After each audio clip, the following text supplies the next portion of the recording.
Good evening, नमस्कार, आदाब, सत श्री अकाल। मैं ज़हीर अब्बास। आज एक छोटी सी इन्फॉर्मेशन शेयर करूंगा आपके साथ में। इन्फॉर्मेशन तो क्या, एक छोटा सा मुद्दा है जो आज के युवा की बहुत बड़ी प्रॉब्लम है।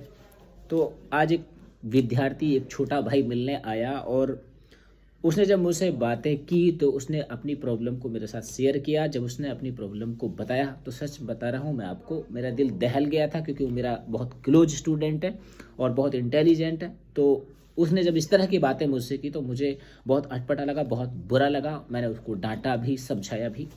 तो असल मुद्दे की बात करते हैं कि बात क्या थी, वो क्या ऐसी प्रॉब्लम थी जिसकी वजह से मुझे उसे डांटना भी पड़ा था। तो इस भाई साहब की प्रॉब्लम बस इतनी सी थी कि ये 3-4 साल से शहर में आके तैयारी कर रहा था और इस 3-4 साल की तैयारी के सफ़र में एक मोहतरमा इसको मिल गई जिसके साथ इसने ज़िंदगी को जीने के कुछ अच्छे अच्छे सपने देख लिए थे। अब 3-4 साल के बाद एक फेज ऐसा आया कि जब पहली बार उसकी मुलाकात इससे हुई थी, तब तो मैडम साहिबा ने, मोहतरमा जी ने इनसे अच्छी अच्छी बातें की और इनके साथ में अच्छे सपने देखे, क्योंकि तब उनको लगता था कि बंदा पढ़ने में टैलेंट है, दिखने में खूबसूरत है और 100% इसकी सरकारी नौकरी लग जाएगी।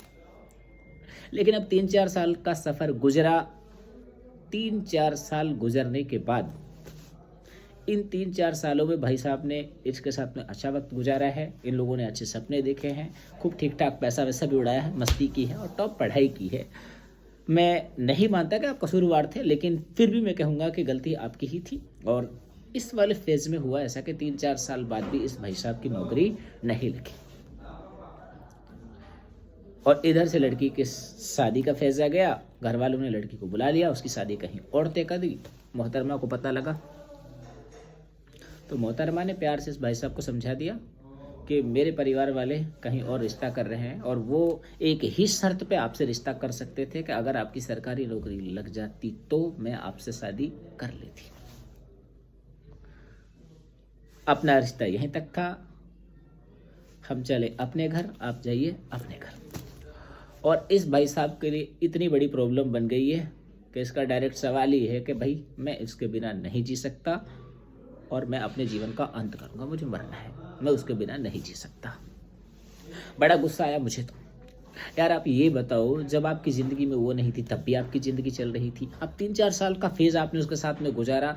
जब इस 3-4 साल के फेज गुजारे हुए वक्त में उसको ये फील नहीं होता, उसको अपनापन नहीं लगता, जब वो तेरे बिना किसी और के साथ खुश रह सकती है तो तू उसके बिना क्यों नहीं रह सकता? दिमाग खराब तो इस बात से होता है कि यार जिन्होंने तुम्हें इतनी मेहनत के साथ, इतनी शिद्दत के साथ में पाल पोस के बड़ा किया है, तुमसे हज़ारों उम्मीद करके घर पे तुम्हारे मम्मी पापा, भाई बहन, गांव समाज, यार दोस्त तुमसे इतनी सारी उम्मीदें लगा के बैठे हैं और आप भाई साहब हैं कि एक इस मोहतरमा के लिए जिससे कभी आपका रिश्ता था ही नहीं, उसके लिए आप अपने जीवन का अंत करने को तैयार हो गए। तो मुझे बड़ा गुस्सा आया, मैंने उसे समझाया और उसे डांटा। जब वो तेरे बिना रह सकती तो तू उसके बिना नहीं रह सकता। और ऐसे इंसान के साथ में फिर आप जिंदगी को आगे कैसे बिताओगे, जिसने आपके साथ में 4 दिन की मुलाकात के बाद 7 जन्म बिताने की कसमें खा ली और कुछ वक्त गुजरा, उसे आप में कुछ नजर आता था, उसे लगता था कि आप नौकरी लगोगे, आप टैलेंट हो। उसने कभी आपकी फीलिंग्स को नहीं समझा, उसने आपकी भावनाओं को नहीं समझा। उसने कभी ऐसा सोचा ही नहीं कि वो सिर्फ आपके इस व्यक्तित्व से प्यार करती है, वो आपके टैलेंट से प्यार करती थी। वो इन फ्यूचर को देखती थी कि आपकी नौकरी लगेगी तो हमारी ज़िंदगी अच्छी कट जाएगी। उसने कभी आपकी फीलिंग्स को समझा ही नहीं। अगर अब भी आपको ये बात समझ में नहीं आती है, अगर आप अपने जीवन का अंत करने की सोच रहे हो, तो इस दुनिया में तुमसे बेवकूफ़ इंसान कोई नहीं है। अपने सपनों को पूरा करने के लिए इंसान को 1000 बार गिरना पड़ता है, 1000 बार उठना पड़ता है। कितनी सारी उम्मीदें आपसे जुड़ी हैं। आप गांव से बाहर हो, 3-4 साल से पढ़ रहे हो, मम्मी पापा इस इंतज़ार में बैठे हैं, बेटा पढ़ रहा है, बेटा होशियार है, टैलेंट है, नौकरी लगेगी और जिस दिन हमारे बेटे की नौकरी लगेगी उस दिन वो हमारे सपनों को पूरा करेगा। और जिस दिन तुम्हारी नौकरी लगेगी तो वो ये उम्मीद करके बैठे हैं कि वो उनकी ज़िंदगी के सबसे हसीन और सबसे खूबसूरत दिन होंगे जब उनका बेटा सरकारी नौकरी लगेगा। अब आप खुद इस बात को सोचिए, जब आपके माँ बाप इस उम्मीद को करके घर पे आपसे बैठे हैं और आप इस मोहतरमा के वजह से, जो आपकी कभी ज़िंदगी का हिस्सा थी ही नहीं, अगर आप इसकी वजह से शहर में रहते हुए अपने जीवन का अंत कर लेते हो और आपकी इस घटना की खबर जब आपके घर पे अगर जाती है तो आप सोचो वो मोमेंट कैसा होगा। ये बड़ा शर्मनाक लम्हा है तुम्हारे लिए। अगर तुम्हारे दिल में ऐसा मरने का एक ख्याल भी आता है ना, तो तुमने जिंदगी में पढ़ाई नाम का भी नहीं पढ़ा। आप कैसे पढ़ने वाले हो? इतने मैच्योर, इतने टैलेंट, इतने समझदार होकर के आप ऐसा सोच भी कैसे सकते हैं? मरना कोई सॉल्यूशन हो ही नहीं सकता। जिंदगी को जीने के 1000 ऑप्शन है। एक रास्ता बंद होता है, ऊपर वाला 1000 रास्ते खोलता है। तो मेरी आप सब लोगों से रिक्वेस्ट है, गुजारिश है कि आप सारे लोग, जितने भी सारे लोग इस तरह के रिलेशनशिप में हैं, वो कभी भी ऐसी झूठी कल्पनाओं वाले रिश्तों के शिकार ना हो।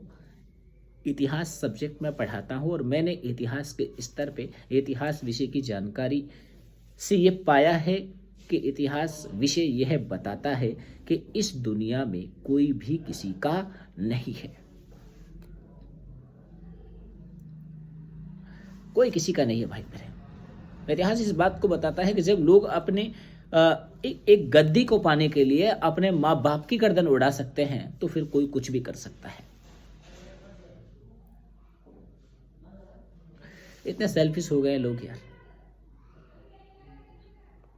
तो मेरे आप सब लोगों से कहना है, आप सारे लोग समझदार हैं, टैलेंट है, होशियार हैं, घर से आए हुए हैं, पढ़ रहे हैं, इस तरह के रिलेशनशिप में अगर हैं तो आप इस बात को अच्छे से सोच लें, समझ लें कि आप क्या डिजायर, क्या सपने लेकर के शहर में आए थे और अब आप क्या कर रहे हो। अगर आप इन सब चीज़ों से आगाह नहीं हो तो आप एकदम गलत ट्रैक पर हो। अगर आप किसी ऐसे रिश्ते के शिकार होकर के अपना फ्यूचर देख रहे हो तो आप वास्तव में बहुत गलत ट्रैक पे हो। आप बहुत गलत रास्ते पे जा रहे हो जिसकी कोई मंजिल नहीं है। तो मेरा इस वीडियो में सिर्फ इतना सा इन्फॉर्मेशन आप लोगों तक पहुंचाना था कि मैं as a teacher, as a guider, as a भाई के तौर पे अपने जूनियर लोगों से और इस तरह के भाई बंधु जितने भी लोग हैं सबसे कहना चाहता हूं, जो इस तरह के रिलेशनशिप में रहकर अपने फ्यूचर को देख रहे हैं वो एकदम गलत रास्ते पे जा रहे हैं। आप लोगों को यहाँ पे रुकना होगा, आप लोगों को यहाँ पे ठहरना होगा। आप लोगों की मंजिल का रास्ता यह वाला नहीं है, आप लोगों की मंजिल का रास्ता ये वाला है। चलिए ठीक है भाई, आज इस वीडियो में इतनी ही जानकारी आपको देना चाहूँगा। Thank you.